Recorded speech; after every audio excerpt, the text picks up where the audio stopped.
Olá, aqui é o Pastor Valdir Veiga e esse é o canal Gotas de Conhecimento. Solta a vinheta.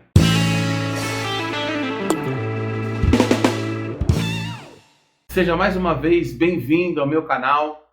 Peço que você compartilhe, que você se inscreva no canal, ative o sininho de notificações, nos ajude a divulgar esse vídeo, porque quanto mais pessoas forem alcançadas, mais conteúdo a gente vai produzir. Hoje nós estamos no episódio 2 da série de mensagens Conhecendo a Bíblia. Vamos aí nessa jornada? No primeiro episódio, nós falamos sobre os autores da Bíblia, sobre a perspectiva do que cada um escreveu em diversas situações, num período aí vasto, tempo, tornando esse livro tão especial. E hoje, nesse episódio, nós vamos falar sobre a divisão da Bíblia. Como que a Bíblia foi dividida? Como que ela chegou no modelo que a gente conhece ela hoje? Como eu falei no primeiro episódio, a palavra Bíblia, ela origina-se do grego biblion, que quer dizer rolos ou livros. Eu até cheguei a mencionar que ela é uma mini biblioteca. Pois é, está aqui a nossa estante. E nessa estante nós vamos colocar os livros da Bíblia de forma como ele foi organizada para nós, tá? Como disse, a Bíblia foi escrita num período aí de 16 séculos, por pessoas diferentes, em épocas diferentes, sob o ponto de vista da história diferentes. Então nós vamos organizar a Bíblia da maneira como ela está disposta aí na sua casa, contendo 66 livros, 39 no Antigo Testamento e 27 no Novo Testamento. Então vamos imaginar, se a Bíblia é uma pequena biblioteca, vamos imaginar que na nossa biblioteca nós temos essa prateleira. Vamos fazer uma grande divisão e vamos dividi-la entre o lado esquerdo e o lado direito. O lado esquerdo a gente vai chamar Antigo Testamento e o lado direito a gente vai chamar Novo Testamento. Vamos começar a organizar então a partir do Antigo Testamento.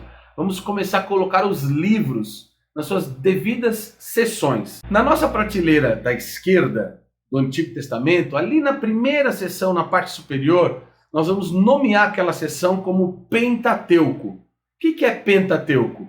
Penta, 5, teuco, livros. São os 5 primeiros livros da Bíblia que foram escritos por Moisés. Gênesis, Êxodo, Levítico, Números e Deuteronômio. Na seção que está abaixo do Pentateuco, nós vamos dar o nome de livros históricos. Por quê? Porque são os livros que contam a história de Israel. E nessa seção nós vamos colocar os seguintes livros: Josué, Juízes, Ruth, 1º e 2º Samuel, 1º e 2º Reis, 1º e 2º Crônicas, Esdras, Neemias e Esther. Apesar de alguns acreditarem que o livro de Esther, pela sua literatura, deveria estar numa outra seção que é a próxima da nossa estante, que é a seção de livros poéticos, que é a poesia de Israel. Apesar de alguns estudiosos afirmarem que Esther, pela sua forma de literatura, ele deveria estar no contexto aí dos livros poéticos, ele foi colocado na seção de livros históricos por contar a história de um período aí do povo de Israel, de um período específico da história de Israel. Na seção de livros poéticos, nós vamos colocar Jó, Salmos, Provérbios, Eclesiastes e Cantares.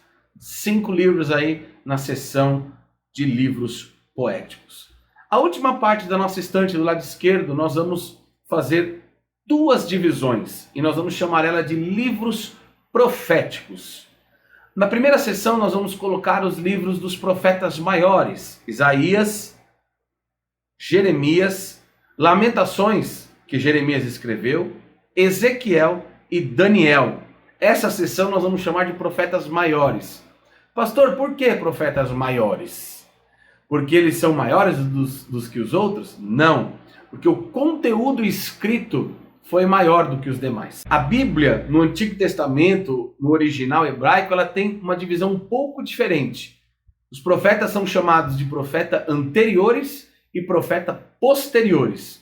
Anteriores são os profetas que profetizaram antes dos exílios das tribos do norte, pelo Império Assírio, e das tribos do sul, pelo Império da Babilônia. Então eles profetizaram antes. E os posteriores são aqueles que profetizaram durante o cativeiro, tanto da Síria quanto da Babilônia. Na outra sessão, nós vamos colocar os profetas intitulados de menores: Oséias, Joel, Amós, Obadias, Jonas, Miqueias, Naum, Abacuque, Sofonias, Ageu, Zacarias e Malaquias. Completando aí a nossa sessão, completando a nossa estante do Antigo Testamento, 39 livros. Vamos para o outro lado agora da nossa prateleira, a prateleira do Novo Testamento. A primeira sessão nós vamos chamar de Evangelhos. Evangelho também vem do grego evangelion e significa boas novas. Ou seja, são os textos que apresentam Jesus. E nós vamos estudar cada uma dessas sessões e cada um desses livros. Nessa sessão de Evangelhos, nós vamos colocar 4 livros: Mateus, Marcos, Lucas e João. A próxima sessão também nós vamos intitular de livro histórico. Assim como tem a história de Israel na nossa estante do lado direito, tem a história da igreja. E nós vamos colocar aqui apenas um livro, o livro de Atos. A próxima sessão nós vamos chamar de epístolas. Nós temos as epístolas paulinas, que foram escritas pelo apóstolo Paulo. Nós temos as epístolas gerais, que foram escritas por outros autores. Nós temos as epístolas pastorais, que foram direcionadas a pastores. E nós temos uma das epístolas que possivelmente o autor é desconhecido, apesar da grande maioria achar que foi o apóstolo Paulo. Nessa sessão, nós vamos colocar Romanos, 1ª e 2ª Coríntios, Gálatas, Efésios, Filipenses, Colossenses, 1ª e 2ª Timóteo, 1ª e 2ª Tessalonicenses, Tito, Filemão, Hebreus, Tiago, 1ª e 2ª Pedro, 1ª, 2ª e 3ª João e Judas. Esses são os livros dessa sessão, que nós vamos dar o nome de epístolas. E naquele quadradinho no canto, a nossa sessão de livros proféticos. E ali nós só teremos um livro, o livro de Apocalipse, que é a profecia dos finais dos tempos. Só uma informação importante: a divisão dos livros aconteceu posteriormente. Originalmente os livros, por exemplo, de Reis, Crônicas, Samuel, eram livros únicos. E eles foram divididos em 2 para facilitar aí a compreensão e o entendimento histórico da narrativa das Escrituras. Essa é a nossa Bíblia, essa é a nossa estante. Assim que a Bíblia está dividida, do lado de cá nós temos 27 livros, totalizando 66 livros. Assim é a divisão da Bíblia. Espero que vocês tenham gostado. Aguardem o nosso próximo episódio. Espero vocês na próxima semana. Deus abençoe.